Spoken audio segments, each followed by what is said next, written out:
Hello everyone, welcome to this episode of the Capable Minds podcast. Today we have Sean Mayer, owner of Dog Adventureland. He tells his story going from owning a dog walking company to now owning a doggy daycare. As always, please like, share and subscribe to the channel as it helps us grow. And before we get started, ask yourself one question: what makes you capable? Capable Minds podcast.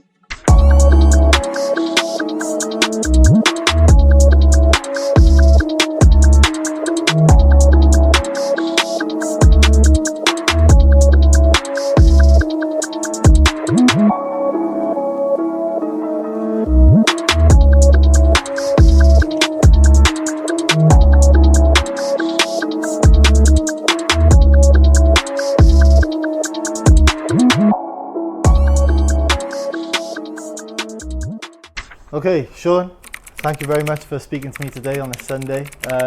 If you can start by briefly explaining who you are, what you do, a bit about the business, Dog Adventureland, tell the audience everything about what you've created.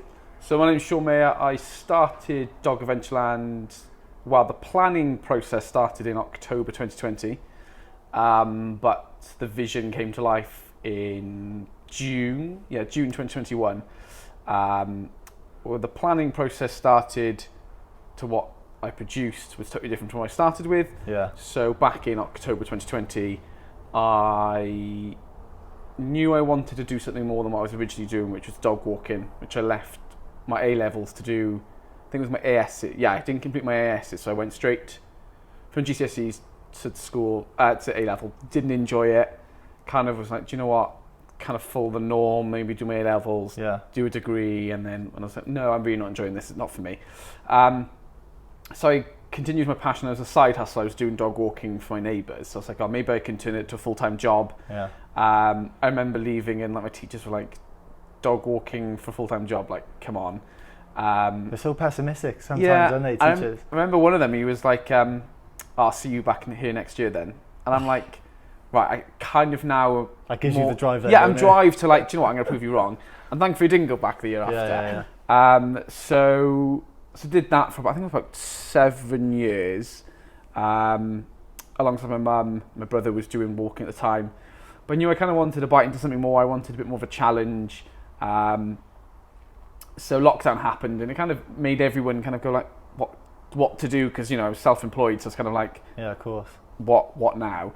So I did start a dog food brand, but found it difficult because selling dog walking, in a sense, in the politest way, I'm selling myself. I am the service, whereas You're the selling, brand. whereas the food was I'm selling a product, and I can't go, I've eaten the food, it tastes nice. Yeah. I'm trusting that the science behind it is like dogs enjoy it, but you're competing with such a huge market. Huge. So I kind of dormant that. I kind of was like, you know what, this is not for me right now. It doesn't mean I'm not going to pick it up at a later date, but just right now it's not the right time.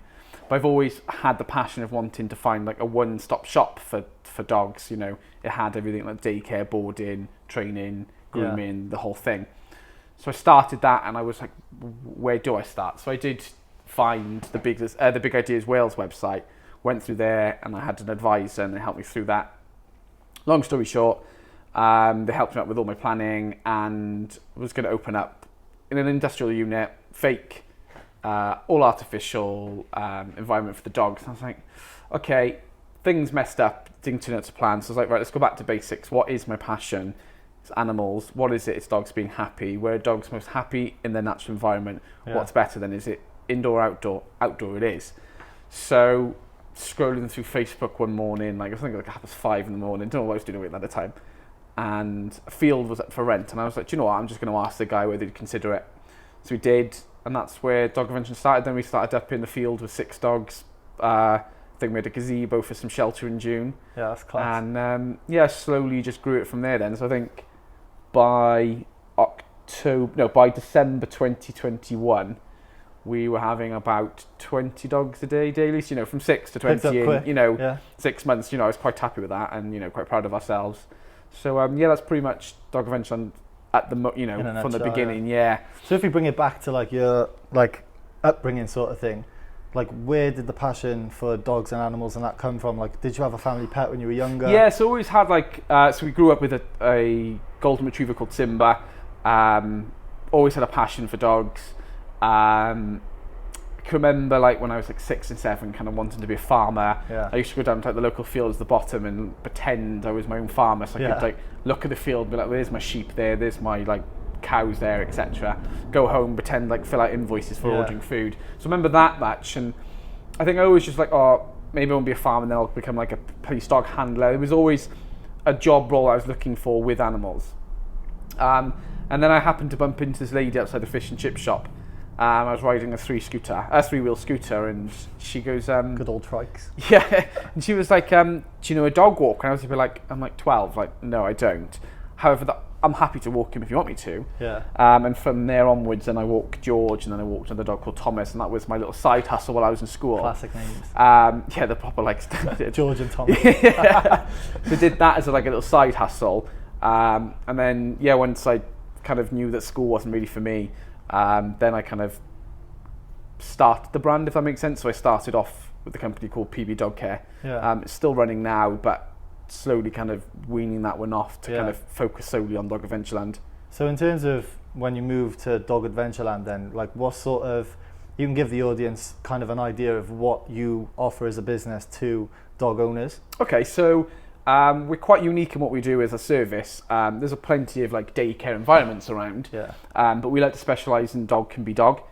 So we're an outdoor daycare centre. You know, we have shelter for the dogs. There's heating for them if they want to get on the warm, get out of the cold. But dogs just enjoy interacting with one another in a natural environment. You know, they enjoy to be digging. They enjoy to be sniffing the woods. They enjoy sniffing grass. You know, the whole artificial is great for some dogs, but some of the dogs like stimulation via scent and, you know, natural scent. Not, you know, I know we can get up to the field in the morning and you can see in winter there's deer prints. Because the deers jump the fencing and, you know, they're in, and you're like, do you know what? The dogs go wild for that then because they can sniff it. Yeah, and, you know, and them just being able to dig at real grass and, you know, create some mess, they're happy with. But, you know, with artificial grass, they're digging at plastic. Yeah.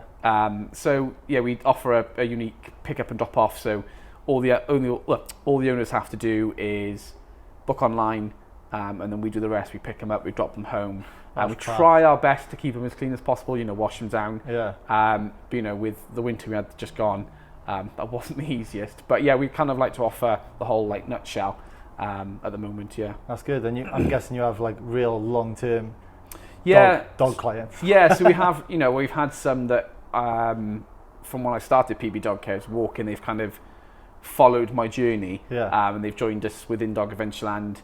But, you know, we've gone from having, as I said, 6 in October. Now we're fully booked, 30 dogs a day. That's amazing. Team of 4 of us, well, 5 of us, should I say. There are waiting lists. We have people, every dog that comes has to have a trial day. So we've got like 120 people waiting to have their trials booked and a waiting list. So, you know, our service, you know, it's lovely to have our service in demand. So as a growth plan, you know, we would really like to be able to support all of that. And how does it make you feel to like know that everything, like these stuff that you've tried and tested in Dog Adventureland, like people are waiting to come there? Because like, does it make you feel good that what you've put in place is like sought after, you know? Yeah, so it's nice that that people appreciate the level of service we give. You know, I think stripping it back, it is quite a basic service. You know, we're not, it's nothing complicated. Yeah. And I think that's what makes it desirable. It's simple, you know, all I got to do is put my dog in, they handle the rest. But that doesn't take anything away from what we do in the field. You know, we manage the pack. You know, we don't just kind of sit there and go, dog play, okay. Yeah. You know, we interact with the dogs. We make sure that the pack is safe. You know, we make sure that the dogs are stimulated throughout the day, because, you know, 6 hours of fun for them can be quite long if we're not stimulating them as well. But it's nice to kind of sit back and be like, you know what, there's people waiting to want to join this list, because not every, you know, we are limited on our numbers at the moment. So, you know, it's nice to kind of people be like, oh, I really want my dog to go then. You know, we get people message and we'll be like, sorry, you're on the waiting list. And like a week later, they're like, oh, can I? And I'm like, oh, the waiting list is quite long, unfortunately. So it's nice to kind of sit back at home and be like, you know what, we've worked towards a business that people desire to want to use, as opposed to us having to fish for the, you know, for the leads. Sounds like you've done amazing. That brings me back to a video when I saw on, my girlfriend uses TikTok all the time, and she showed me a video maybe a month ago or so, and it was like a doggy daycare in America, I think it was. Yeah. And it showed the bus going like and picking them up, and the dogs had like they had like a little backpack and all that sort of thing, and the dog would kind of beep outside, and then just the dog would like walk up. Do you know what? I think this video I've seen clients have sent it to us so many times. Yeah, and they like, sat in every seat individually, like waiting to be taken to school or something. It's funny. I think daycare is very much as an industry, pet industry, we follow very much like America. Yeah. So kind of whatever they do in America, we kind of do 10 years later. So you know, our transportation isn't as luxurious as them sitting on a bus seat, you know, like that's they would in hilarious school. though. But you know, they go in a cage, you know, we take them to the fields. But you know, it's quite something to be like, oh, you know, that's quite cute. And how do you manage all the dogs, obviously, with the pickup? Because if you've got, say, 30 dogs, is it like a bus that goes around, like you must start quite early, right? Yeah, so my days does start quite early. So at the minute I work 6:30 till 6:30, so, you know, quite long hours. But, you know, for me, I've not gone to this business wanting to become rich and to become, you know, sitting at home doing an hour's work and then, you know, going and playing on my yacht. Yeah. I know that I'm going to be, you know, working hard, and that's exactly what I want to do. So 6:30 to me is fine. You know, it's a passion. It's a love that I enjoy getting up to do. But we have several vans on the road that go around to pick them up in different locations. So we'll have some that cover, you know, we've got like one van that covers Penarth and then some north of Cardiff. Not north of Cardiff, to say, sorry, like north of the Vale of Glamorgan. Yeah. And then there's another van that covers Cardiff and some other that covers Barryville, you know, the Vale. So, you know, we try as our best to kind of get them in as much as possible. Yeah. But, you know, we can't fit hundreds and hundreds in them. Exactly. But it's actually like hearing the way that you're passionate about what you do, and the long hours don't faze you whatsoever. They say, like, if you do what you love and what you're passionate about, you'll never work another day in your life. So. Yeah, exactly. I think people are like, oh, I go work on Monday, and I'm like, yeah, so. Yeah. Like, and I think one time I worked 14 days solid because we were building a new site, and I was like, you know, it's tiring, don't get me wrong, and it's quite a physical job we do, you know. I know it sounds like we're just sitting in the field of dogs, but, you know, your mind's constantly watching them, you know, you're physically chasing after them, running around, you know, making sure they're having fun. Yeah. But I don't think I've ever gone like, oh, work tomorrow. I'm always like, oh yes, you know, I get to go to work tomorrow, I get to go do what I enjoy doing every day. I bet the wintry days, probably the hardest out of the whole year. Do you know what? I think the worst one has been this winter. I think because, you know, up until March, you know, it was fine. We had some snow. Snow to me is great fun. You're still in my shorts and a t-shirt, outside playing with the dogs. The dogs don't care. You know, we were cautious and, you know, mindful that they didn't want to be playing in the snow all day, so we would go inside and, you know, heat them up in the heaters, and we were enjoying the warmth. Yeah. But it was the wet weather. I think 6-7 weeks, probably every day we had rain. Like, you know, didn't rain all day, but there was rain, and it's typical after a while Welsh you're like, weather. oh yeah, typical Welsh weather. And we were like, do you know what? I can't. This rain's too much.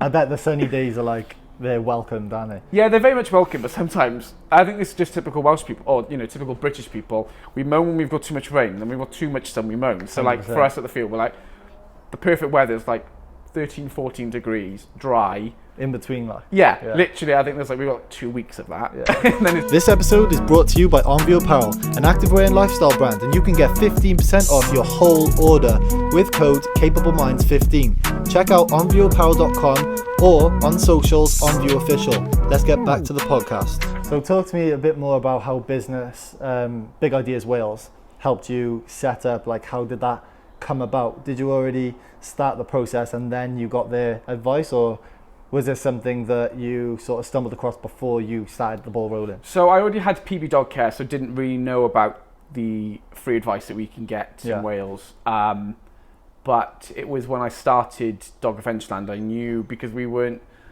PB Dogcare was very much like, you know, could do it from my house sort of thing. Yeah. But Dog Adventureland, I knew I needed some commercial space. I know I needed some investment, etc.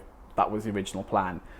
So I was like, what support is there? You know, I was not naive, but I was like, you know, I'm young, so maybe there is some support for young people. Yeah. But after researching, actually, there's support for all ages in Wales.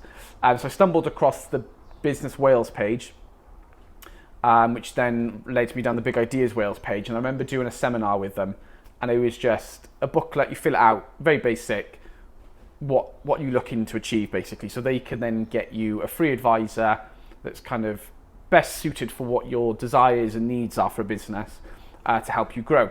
So this lovely guy called Adam. Adam. I forgot his name now.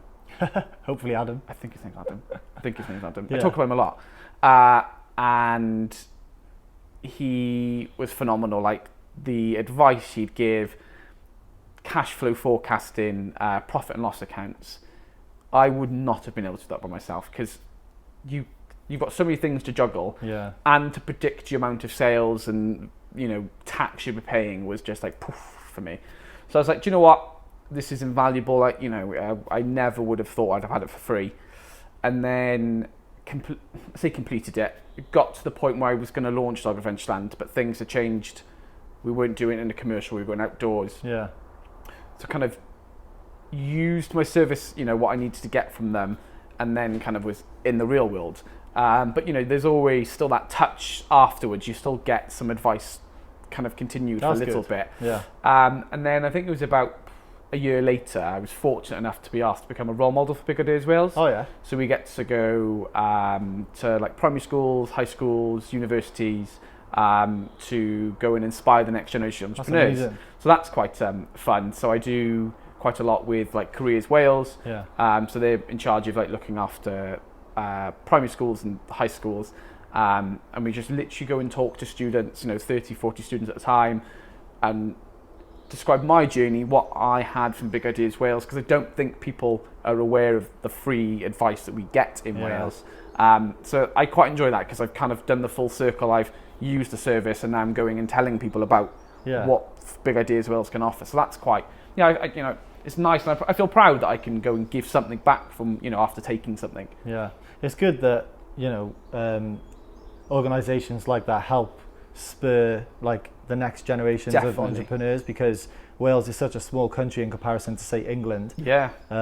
It's good that they're putting effort and time and money into giving people a service and where we can flourish and build businesses. Yeah, and there's so many of them. Like there's not just, even once you've grown, I think there's like business, there's like digital business, and they help you be able to get your business on the map digitally. In Wales we are less there's less of us. I think there's only 3 million of us in Wales, and England has 60 something. So we're fortunate enough to have that free advice. And I think I'd like to hope to say I don't think they get as much advice in England as they do in Wales. I think we are fortunate with what we get. Yeah, definitely. So let's talk about the new premises then. Obviously this is your new location, which you hope to be moving to soon. So we're hoping. So why the relocation? Talk to me about the benefits that this is going to hopefully give Dog Adventureland moving forward, and where it's going to take you. So at present, we're hoping to move here. On the property side, all fine. It's all depending on the council's planning permission. So we're hoping that they'll give it to us. But when we first started trading in 2021, the land we went to, we weren't aware at the time that we needed a change of use. I guess that was, I asked a few people, did a bit of research online, wasn't aware, but the council came and told us, fine, no worries. So we went through that. Just to keep it a bit nicer, we moved because some people weren't happy, the neighbours nearby. Nothing to do with us. It was, I think it was like a bittersweet competition with someone. So we were given 3 months notice, and I thought, living in the Vale, finding land's not going to be hard work, is it? We're not short of it. Boy, was I wrong. That was probably the most challenging time for those 3 months to date for Dog Adventureland. And some days I was like, do you know what, is it worth it? But, when I went back to work and saw the dogs happy, actually how much joy we get from it, it was worth it. So we've in temporary locations quite a lot at the moment, just so we can keep trading, keeping our customers happy, and us still having jobs, etc. But we haven't lost our core principles, making sure that the dog's happy at the end of the day. But the premises we're in currently will allow us to go from, say, 30 dogs a day to offering our services to 120 dogs a day, being able to allow more people to use our dog daycare service, and then also introduce some new services which we don't currently have. So being able to offer the boarding, which is something we're asked about quite a lot, grooming, dog training and some dog agility, and then maybe in the future look at doing some hydrotherapy. Yeah. But, you know, as I said, always wanting that sort of like one-stop shop. So hopefully we're hopeful that this new site will allow us to kind of grow into that. Yeah. But, you know, for me, I always look at it until it's on the piece of pen and paper. It's not done yet. Yeah, so, you know, yeah, we're hopeful, but, you know, we'll see how long that takes. So as the audience can probably see in the background, there's a lot of work to be done to change this into a dog adventure land. Yes. How do you anticipate that sort of going in terms of like time frame and investment even? Like how do you hope to do that? So we're hoping, in a time scale, we're hoping the council takes 6 months to give us our planning permission. Who knows how long a piece of string is. Yeah. But the long-term goal here is not to rush. So we'll move on site to kind of move our services that we currently offer here. So we've got a base and we're trading. So, you know, we hope to do that within 2 to 3 weeks. Yeah. You know, kind of put the fencing up, making sure that, you know, the grass is cut, etc. So, you know, we've got a base and we're happy and we can trade. And then it'll be a case of over time slowly reinvesting our profits back into putting kennels in, putting in the grooming salon, putting in the training. So it'd just be like reinvesting from profits. And is there like a lot of stuff in terms of like equipment wise and infrastructure wise that you can bring from the other where you are temporarily? Can you bring a lot of that over here? Yeah, so at the current one, current temporary one, we can move quite a lot. We've kind of set the business up at the moment because we're kind of field hopping. We are almost like mobile, so we can just hitch up and go. So we can bring everything here, and we can trade then, and kind of make it a base, which would be nice. So yeah, we can pretty much start from day one here with what we're currently doing without making too much adjustments. But the land itself will be sectioned off for different pens for the dogs, different areas for different reasons. Really large car park at the minute. We're not able to offer a customer pick up and drop off. Yeah. The site we're hopefully to open will allow that. So, that helps as well. It's quite a big bit of land. Yeah, it's not a small. When I drove in here, I was like taken away by how much space you guys had. So I can visualize it. There's so much potential here. Yeah. Inside and outside, I think it's amazing. Like when you eventually change this into Dog Adventure Land, I feel like it's going to be a massive, like positive change in the business. We hope so. We haven't lost, even while still looking for new premises, we haven't lost the core of still being outside. So, currently we're sat inside. However, most of the land is outside. Of course, so the dogs can still enjoy the outside and still do what they enjoy doing. So yeah, hopefully, we're hoping that as long as everything goes fine, we've got the lease for 10 years. So, that's a 10-year project, and then, of course, keep moving on. But as a business as a whole, we'd like to be able to maybe expand our services to more areas as opposed to just the Vale and Cardiff. Like multiple locations sort of thing, so that's the plan. Originally, I was like, do we go a bit more national? Do we kind of dip into England? But I love Wales, so I kind of would rather be able to keep it as a Welsh business. And, we just reinvest in Wales. But who knows if our services are needed across the border into England. I'm sure they would be. But that's a conversation for another day. It is. In terms of where you said you secured a 10-year lease sort of thing. So that brings me on to the sort of long-term goals. I know you said about delving into England and stuff like that. What is if you could say like what your long-term goals are, would it just be the multiple locations, or is there anything else you got sort of planned? Or so, yes and no. I think making sure that our one home base, this site that's going to allow us to become like Dog Adventureland HQ, is almost having the blueprint mastered. So making sure that this one works before we multiply it further out, because if you haven't got the core one working fine, you can't replicate that further. 100%. So making sure this one works fine, and that will be a year 2, 3, 4. It's not happening overnight sort of thing. Rome isn't built in a day. No, exactly. And we're hoping that once we've kind of mastered that, then we'll look at maybe expanding into having like a daycare in Cardiff, Swansea, Newport, Bridgend, kind of just slowly pushing out. Doesn't mean that we have to push all our services that way. We could just open in one location with just daycare and like dog training. Doesn't mean we have to offer the whole service that way. So it'd be a case of finding the right site to start with, once we're at that point to be looking for new locations. Yeah. To be able to see what services we can offer there. But I think necessarily this one, I'm hoping to kind of you'll smash it. have the services all up and running by. No, you'll do well.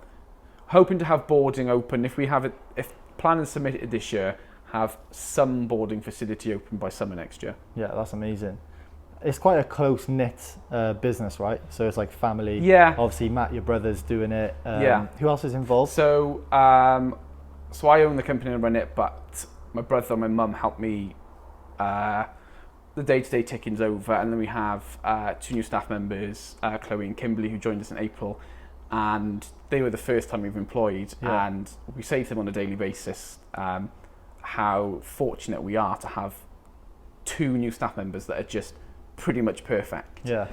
They joined the team and they gelled really quickly, and we don't, I've never been employed by anyone, so I've never had to like rock up to an office and be like, "Oh, Stephanie in today." You're lucky. Yeah, but like I been get to go to work and we're like, "Do you know what? We get to go and have fun with our friends as well." I get to go and spend all day with the dogs, but also I see Kim and Chloe as friends, and so that's really nice. And then I have my partner Matt who comes and helps. He's more DIY-y. Yeah. Me trying to cut something in a straight line doesn't really work. Yeah. So if a project needs doing, Matt kind of comes along and helps me out. So it is a kind of a close knit family, friends, sort of like hands-on, and I think that's quite nice because, if a friend came and said to me, "Oh, can you help me out with building a kennel?" which I have done it before with one of my friends, more than happy to. And I like that I can do that with my friends. So, do you mind just come and help me put some fencing up? And they're like, yeah, fine. That's And I think that's quite important in dog adventure, and it's not just a business. It feels more like a family. It's good actually as well because you've got such a close knit like unit. Yeah. When you do, or if you do, branch out to other locations, you've got people here who you fully trust. Yeah. And like if it comes to opening another location, say in Cardiff or Newport or anywhere else that's close to the Vale, you could literally send your brother or your partner to oversee the opening of that place and the running day-to-day of that place. Because I think that the important thing for us is a client puts their trust in us to look after their dog. Yeah. And I always feel that I have to trust my staff members more than I can trust myself, because if they're putting the trust in me, I need to be 100% sure that I can trust them to be able to look after the dogs. It's an extension of you, isn't it? Yeah, it is. And when some people say, it's not the business, it's you. Yeah. I see that, but equally I want that to be like with the entire team, because I want I want people to be like, "Oh, I send my dog to doggy daycare because of like Kimberly, or because I send it to see Chloe." Yeah. I like Dog Adventureland to be seen as the family, as I said. Yeah. Well, honestly, it's clear. Like, I've only met you today. Obviously, I've known Matt, your brother, for a few years. Yeah. And it's clear to see like the passion coming through and the wanting of like giving dogs the best environment to be a dog. And I think it's really nice to see. And you're such a well-spoken person, so I can understand why your customers and the dogs and the owners put their trust in you and Dog Adventureland. Oh, thank you. Yeah, I think it's really good. So in terms of like obstacles, what has been like the major, if you can think of like a major obstacle, and how did you sort of overcome it? I know you said about like the relocation, that's obviously a major one. Yeah. Is there anything else that you can think of that's been like a stumbling block? I think the key one at the minute has been the relocation and to not say too much the planning aspect of sides. There's a lot of policies, there's a lot of like reading documents. Yeah, I can imagine. And sometimes they seem to be more complicated than they need to be. Yeah. And it's hard to kind of interpret what a piece of paper says as opposed to what's actually meant. So the planning side of stuff is probably the biggest obstacle we're still trying to overcome. Yeah. And there's always challenges in business every day. You don't just kind of rock up to work and go home and it's like sound. But I think if someone said to me, what's been to this date the difficult thing, it's been the relocation because of planning. So that's been our hardest thing. Yeah. Yeah, well, I'm sure you're going to get around that obstacle. I'd like to hope so. Sooner rather than later, it's going to happen. Yeah. It's just a matter of when, obviously. Yeah, and I think what we're learning with the plan application here, it's more about working together as opposed to I want this, because I don't think in life you can go I want this and expect it. It's about compromising. It's about working out what works best for the local area, what works for the wildlife, etc. And do you get like input from, say, your partner or your brother and the people who are involved in the business? Is it more so just your vision, or is it like a group vision? So do you know what I mean? Yeah, so Dog Adventureland has been very much from the beginning like my vision. Yeah. More to the point of just making sure dogs are happy, not kind of the nitty and gritty of stuff. But most times, if there's a big decision that needs making, or kind of at times when as natural as a human to kind of feel a bit deflated, I then will go to my partner, or go to Matthew or my mum, and say, what do you think? Because sometimes when you speak to someone else, they can give you a different perspective of something, or give you an idea that you never once even thought about. Or sometimes just parking that idea and coming back to it when you're feeling more positive. And I've done that a few times. That's not a natural instinct. I'm pretty much like, I'll do it now. But I've trying to learn and adapt to kind of going, I'll come back to it. It doesn't need solving right this second. But yeah, having input from other people and using inspiration from other businesses has kind of been what I look at. So there are a few other daycare companies in Wales and in England that I kind of look at and I think that idea is really good. Maybe I can incorporate that here, or I've seen this on TikTok. Maybe I could incorporate this in my business. So yeah, I think because everything's so easy accessible, as I said, you can see it on TikTok. There's always inspiration from everything I do, and I think because Dog Adventureland is me, that is kind of what I get up to do. My algorithms, my searches kind of have that. It throws more at you. Yeah, so I'm kind of always looking at, okay, maybe I could try that, or this product looks quite cool. I think I saw one last week as an algorithm. It was like this giant tennis ball. And I was like, do you know what? I'm amazing with the dogs love to chase that round in the field. So yeah, there's always something, but always speaking to someone I find is quite important to kind of be like, oh, what do you think of this? And they'll be like, maybe not right now, maybe do it at a later date, or maybe you could think about doing this way. So yeah, always chat to someone. I was literally having a conversation with someone earlier and saying that no matter who or what the conversation is with anyone, there's always like something you can take from every person, every conversation. So where you're talking about like inspiration from all these different sources, whether it's family, friends, the internet, TikTok, whatever it might be. Even if you don't 100% agree with what they're saying or doing, there might be 1% that you can pull and you can bank it. And then sometimes usually like food for thought, doesn't it? You're kind of like, oh, maybe, Exactly. So that brings me over to, in contrast to what we just said about the obstacle, what has been so far the best sort of moment for Dog Adventureland, or for yourself, or as a whole, in contrast to the obstacle? Yeah, I think obviously I get the enjoyment every single day. And without a shadow of a doubt, I kind of get into the field with the dogs and smile. But I think it's in a tie between being able to give back as a role model, or being nominated for the Startup Awards as the business and then as a young entrepreneur. So there's like amazing. The two sides. So it's like, that's really good. Kind of get to give back, but also, being recognised is quite nice. And, that's, without being big-headed, sometimes it's nice to someone to go, well done, you're doing really well. Definitely.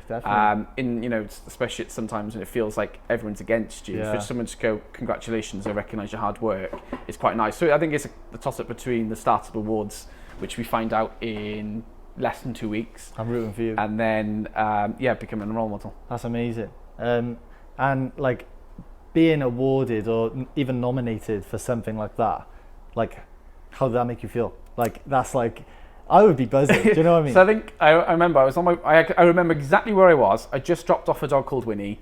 On another classic name. By St Richard Gwyn in Barry. And I had the email came through, so they email you just before they make it public, and it made me cry. And I am not an emotional person. I do not like. My partner's always like, "Oh, just shed a tear," and I'm like, "That's just not me." But it did, because I've always bursting with pride, because like, this isn't just my time to shine. It's like the company, and as we just expanded our team, it was like that family now gets to experience what I get to experience. So when I found out, I think it was a few months ago, I was like bursting with so much pride. It was a really nice feeling. That's buzzing. It's like, it's one of them things where like you're all those years and sort of hardships of grafting to create Dog Adventureland and the business is finally like being recognised by like big organisations. And especially, like you say, helping Wales and the local community sort of Definitely, thing yeah. to feel inspired. So like a kid might see all these nominations and be like, oh, I want to be nominated for something like Yeah. that. So then they'll go and create a business. Definitely. Not necessarily like Dog Adventureland, but it's just inspiration all the time in Wales, which is amazing. Yeah, inspiring the next generation, I think, is what Big Ideas Wales use. Yeah, it's class. So then if we talk about the funniest moments that you could probably think of whilst being in Dog Adventureland. So has there been like a dog that's like you think is naughty as fuck, or is there like Right, so there's one. like is there like a funny story you think, yeah, that's So I find this funny, I'm not sure if other people do, but I'm going to tell you anyway. So I remember picking up a new dog, and normally we ask to behave with the dogs just to kind of get a rough idea. yeah. And obviously it was a bad day for this dog. Hasn't come back since, bless him. And I picked him up at the door, and it was a little sausage dog, and it jumped and bit my sausage. Oh, Which, looking back, is very funny. At the time was not very funny, because he did pierce 2 holes. oh, So it was very painful. But now when I look back, and like it couldn't have been any, like a sausage dog attacking my sausage. Like, oh what's my going god, on? that's So class. yeah, that was looking back funny, but not at the time. At the wasn't time, funny. I bet it wasn't funny.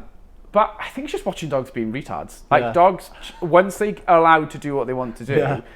they just express themselves in such weird ways. So like, there's some like dogs in daycare that will chase a reflection off your phone. So like, Yeah. if you happen, it's like, so if it captures on your watch, you literally just see them dart across the field, and they're like, whoomp. Yeah. And you're like, what are you doing, you weirdo? Yeah, so they're it's just class. like seeing dogs in their natural environment, just being them, is quite amusing They every are day. funny. There's Yeah. like, again, comes back to like social media. There's like so many videos of like it's like a montage of dogs being stupid. Yeah. And it'd be like, I don't know, a dog looking at a butterfly or something and then like falling backwards, or Yeah.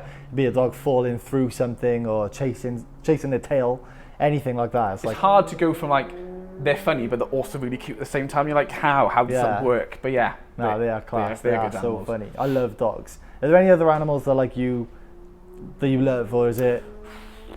I don't like the human species. Yeah, fair. Much rather Fair. work I with can animals. understand that one. Yeah. No, I think dogs are kind of like the cool. Like, I would never see harm on any animal. I have a massive phobia of birds, so like I wouldn't want to see death on a bird. Yeah. But if there is a bird in my vicinity, I am like gone. I don't want it anywhere near me. They're flappy, aren't they? Yeah, I don't know what it is, but there's this phobia of them pecking me to death, and Yeah. that just scares me. I don't know where it's come from. So yeah, birds are definitely not one of them. But I don't mind cats. You know, I wouldn't say I would start like a cat daycare centre. Yeah. Not that it would work, because cats work totally different to dogs. But yeah, dogs are has been my interest. But again, as I said, I wouldn't see harm on any other animal. Yeah, of I enjoy course. horse riding, but haven't got the time or the money to be owning a horse. So yeah. Horses are huge as well. Like they're way too big. When a horse like walks next to me, I'm like, oh. They're massive. And if like you see them kick people. Yeah. Well, and like with dogs, I've seen videos of them kick a dog, and I'm like, the owner should have had to control the dog to start with. But yeah, I was like, dogs and horses don't mix. No, Like how keep do you them away. control like a dog? Like say for example, you get a dog who's like aggressive. Like what? Like how do you manage that? So we rely on honesty to start with. So we do like to think that someone wouldn't want to send their dog to a daycare centre knowing that the dogs, if they know their dog's not sociable. Yeah. So we like to think there's some common sense used, which to date we haven't had an issue with. So yeah, common sense applied. But we started it slowly with them. So when they come to daycare, we introduce them in a small pack just to kind of see how they interact with the dogs. Some progress quicker. You know, some are like, let's go in there. And some will be like, oh, I'm not too sure. But it's by midday, the dogs are kind of settled. They kind of see the dogs play, and they're like, oh, they're not bothering me. Let's go and play as well. But you know, it's just about reading the dog's body language. If their tail's tucked up between their legs, you know, don't rush too far. Rush. Just take a step back. Just take them for a little walk with the dogs. You know, maybe just keep them on lead. Take 2 or 3 dogs. You know, we're just kind of like sniff them, walk on. Not a dog that's going to be like, hi, you're my best friend now. So yeah, it's all about something slow. Every dog's different, so just kind of reading their body language. Some of them are so bouncy, aren't they? Yeah, like I've got 4 dogs myself. Well, 4 and then my mum's dog. You've got 4 dogs. So I've got 4. They don't live with I don't know me. why that surprises me. Well, so my brother's got his Staffy. Yeah. And then I've got 2 Vizslas, 2 Labradors, and my mum's got a Labrador. Pongo is the eldest, so we had him from usually like 12 now, and he still thinks he's a puppy. Buster is, I think, 2 years younger. He's grumpy. He likes to go out for his walk, but if a dog wants to steal his ball off him, he's going to growl. Not nasty, he's like, don't you take that. He's like a grumpy old man, is the best way to describe him. Poppy, great with humans, not the greatest with other dogs. And then I've got Ezio and Ralph, who have just taken on Ralph. And they're like, let's play, let's go, let's do this. Like, they are younger. The puppy. Yeah, but Ezio's 3, Ralph's 1.5. So they, still got energy. Class. But yeah. What would you say your favourite breed of dog is? If you could pick one, or maybe a top 3. So I think it would have to be a Vizsla, a Labrador, and I'm a sucker for Spaniel. They are wild. They're so cute. But I really like a Spaniel. When I was younger, I can remember every day coming home from school hoping that my mum bought a beagle. Yeah. And now after looking after beagles, I'm so glad she never bought me a beagle, because they do their not. Ears are massive, their ears are massive. They don't stop howling.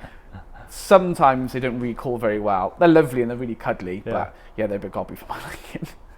They are funny, to be fair. My girlfriend's sister's got like a miniature dachshund, so she's so vocal and naughty. Why is it miniature dachshund? Why are they so naughty? Because I swear they're all the same. I always say it's like little dog syndrome. Yeah. Like it's the same with like a Jack Russell. They're the most gobbiest things ever. People are like, oh, I got a big boisterous German Shepherd. I'd rather take a big boisterous German Shepherd over a yappy Jack Russell, because they are so yappy. They bite really bad. So this brings me on to the defining moment segment, where obviously I've briefed you before. Every guest comes on, they bring in 3 pictures, and you're going to explain why each picture is significant to your journey so far. Okay. So if you can please explain to the audience what the first picture is and why this is significant. Okay, so the first picture is of me and my brother Matthew standing at the outside of our first field. I think it was like May time. We just walked a pack of dogs there to kind of see what it's like. Yeah. And I left there going like, it's weird to feel like that's the start of Dog Adventureland. That's kind of like where we started. And it was a really nice feeling to kind of start that new venture. So that was a really proud moment. It was a beautiful, glorious day. And just being able to walk around there, just going like, I can start it, was a really nice feeling. I bet you had like a wave of inspiration. Like, if you said it was a glorious day, you stood at the top, like looking over the land. It was great, to kind of walk on there. The grass was like knee high. The dogs had found the little stream going through, and just walking around chatting to Matt about like what we can do, what we inspired to do, and what the potential we have from this field. Was quite, I think I left that field for the day going like, wow, that's amazing. Sounds quite poetic, to be fair. Yeah, it was. I don't think there'll be a day like that again, because that was the finishing start of Dog Adventureland. Yeah, amazing. So if we move on to the second picture, can you explain what that is? So it's a less happy moment. That is in the same field. It was in December 2022. I just finished crying in front of my partner, which again he'll tell you I've never done. And it was because moving from that site was kind of like the definiting moment. That's the end of it. But also like it was that scary of unknown. We haven't still to the day got a permanent home. So it was like, I know we're on the move now. It's constant, doing this. And that was scary, worrying, and challenging, because I didn't know what 3 months is going to bring, what 6 months is going to bring. So that was quite a kind of a bit like, but being sleep deprived probably didn't help. Managed to move it, and then the next day, I got to go back to work with the dogs, and I was like, do you know what? This is why I do what I do. So that was quite a hard day. It was a Sunday, and I was like, do you know what? If someone had said to me, here's a job offer to go and do something else, probably at that weak moment I'd probably been like, you know, I'd have considered it, because I felt at that time I'd hit rock bottom. It's almost like I can't imagine how that feels, obviously, because you've built up like an area and a business in a certain plot. So like for that to be sort of taken away, like that, like how did that make you feel? Like, so it was hard because we weren't in a position of control. We were renting the land, we were moving to the rental on this one, but didn't have like a contract in place. I'd spoken to the landowner and was like, oh, do I need planning? He was like, no, it's all fine. So I kind of had put my trust and faith in other people. So just from that I've learned not to trust people, and that's not the case, but Yeah. just make sure you do that research yourself to make sure that, are you allowed to trade here? Make sure you've got a contract just in case things, Yeah, fall you've got to cover through. your Yeah, back. cover your own back. I think I went in a bit naive, knowing that because I trust everyone I meet, that they would do the same with me. Yeah. And, it didn't work. So leaving there was quite hard, because it was, okay, I thought we'd be here for a long time, but actually we've only been here 18 months at the time. Yeah. And it was like, that unknown is hard to, it's a journey you kind of can vision and picture where you're going to go, but at that moment I was like, It's like I can't, taken away. yeah, isn't I it? can't vision, I can't see what the next step. So it is going to be, what does this next week bring? What does this next month bring? As opposed to like, in 6 months' time, we can do this. Yeah. Which we're hoping this new site will allow us to do. In 6 months' time, guys, you can come and visit Dog Adventureland. Exactly. Yeah. So in contrast to that, obviously you've sort of closed that chapter, but then it opens another. Yeah. Which is obviously way more positive, because you wouldn't be in a position to secure a contract, or Yeah. at least for 10 years, and then multiplying your work by 4 times. So you're going from 30 dogs, hopefully, to 120 dogs. Yeah. Like that probably wouldn't have happened if all that shit didn't go down with the last one. Yeah, I think looking back, if it hadn't have happened, we wouldn't be where we are now. So there's always a positive and a negative. Yeah. So we wouldn't have got, that site never would have supported what we have as a vision plan now. Yeah. So, there is kind of looking back and now knowing what I know, actually that was a blessing in disguise, but you can't tell yourself that for then. Exactly. So yeah, it's a bittersweet, I kind of like, that was sad, that was kind of like what we called home at the time, but hopefully home, you can always relocate home, it's the... I saw a graphic the other day, it was on Instagram. It was like, from, like, in terms of learning, it was like a stack of books, and it said, theory, you learn this much, from practice, you learn, say, this much, and then from mistakes and experience, you literally, it's true. It goes through the roof. Like, Yeah. you learn so much from making mistakes, going through different experiences. Like you said, you put your trust in the landowner. Yeah. Like that's a small mistake, or a big Yeah. mistake, however you want to look at it. But then now you're not going to make that mistake again. No. And obviously it's helped you grow and become Dog Adventureland we see today. Yeah, definitely. Yeah, I agree. So if we go on to the third and final picture of the Defining Moment segment, can you explain to the audience why this picture is significant in your journey today? So that picture is still a kind of a like moment, because we were in the 6-week period of just constant rain. Yeah. And it was kind of, everyone is happy to share their story of it being positive. Mm-hmm. Everyone has a negative. Yeah. And at this point, as Dog Adventure Journeys, it was all positive, positive, positive, positive, positive. And I was like, do you know what? I'm not feeling positive right now, and I want people to know I'm not feeling positive right now, and I shouldn't be ashamed that people look at you and go, yeah, you're having a hard time. And it wasn't a plea of like, oh, feel sorry for Sean. It was more of a case of, he's just feeling down, just give him like, thank you so much. That just goes such a long way. And don't get me wrong, our clients are phenomenal. Like, I've never had like a rude customer, but it's just sometimes nice for someone who goes like, I recognise your hard work. Yeah. So that picture, I think it was like head to toe in waterproofs. I had some poo bags in my hand. Very much just like, oh, it's another day. Yeah. In the rain.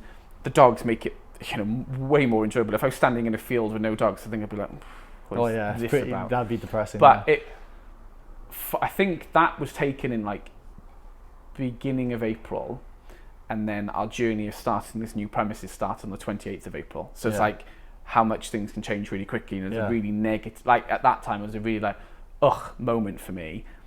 Several weeks later, it's like day and night. It literally can change like contrast. that. So so it wasn't wasn't the greatest moment in life, but it was a case of, do you know what? Entrepreneurs always have bad days. Not always have bad days. They have bad days, should I say? And I want people to know that maybe today is my bad day, but maybe in 2 weeks' time that is my good day. And my good day was finding out that we've been able to secure a tenure lease at the new site. I mean, you got to take the rough with the smooth, as Definitely. they say. Yeah. Not every day. Like they say, the graph, it doesn't go like that. It goes like this, like this. Definitely. It might go up and then come back down and like that. And over time, it gets better. Yeah. But consistency always pays dividends, as people always say. So you're seeing the dividends of being consistent, going through those like shitty days, shitty weather, feeling like down and a bit low, which Yeah. is normal. And was there someone who like put their arm around you, like out of your, say, your family, your brother, your partner, I think and just say it'll be all right? Yeah, I think I'm always fortunate enough that I have a great relationship with my family, with my partner, and I think just being able to go home and just on them, just information fart on them, and then just go like, you've got it, or it's going to be fine, or just that simple like cuddle. I think I remember walking to the field and I cried in front of my brother, and he just put his arms around me, and I was like, oh my god, don't do that. Makes you feel worse a little bit. I'm like, don't do that. You like bring.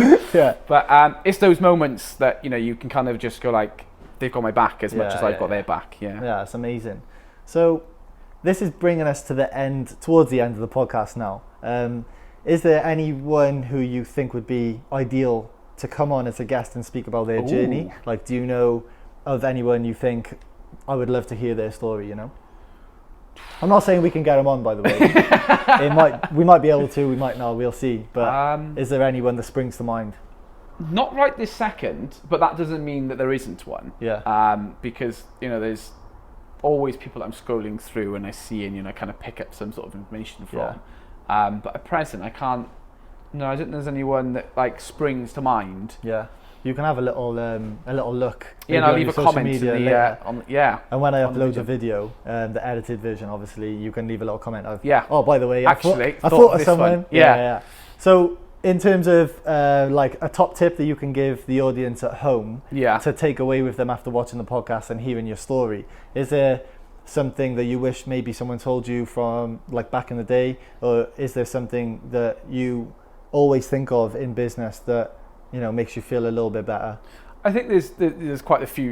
You're always gonna have your bad days. Never kind of judge it from that.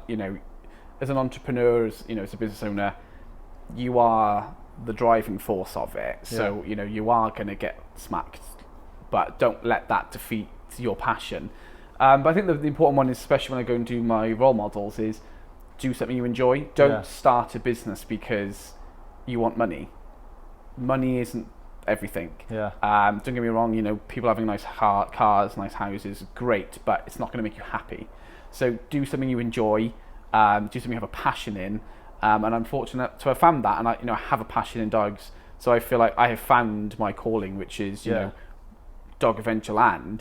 But I would say that to anyone is, if you've got a passion in clothing, or if you've got a passion in baking cakes, it makes a difference how big or small this is. If it's your passion, you can deliver it. Just don't start selling cars if you're not interested in cars. Exactly, yeah.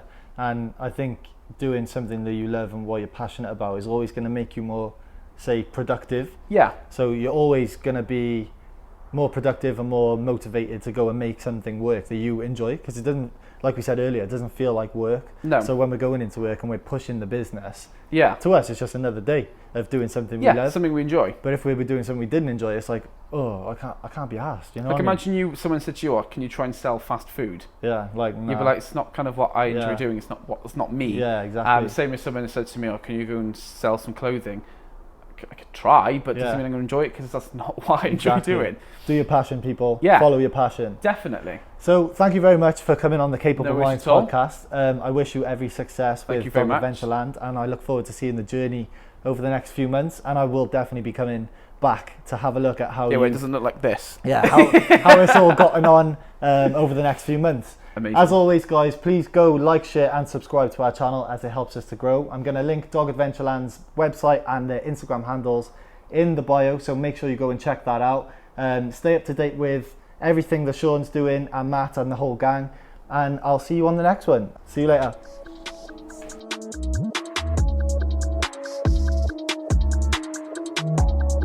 Capable Minds Podcast.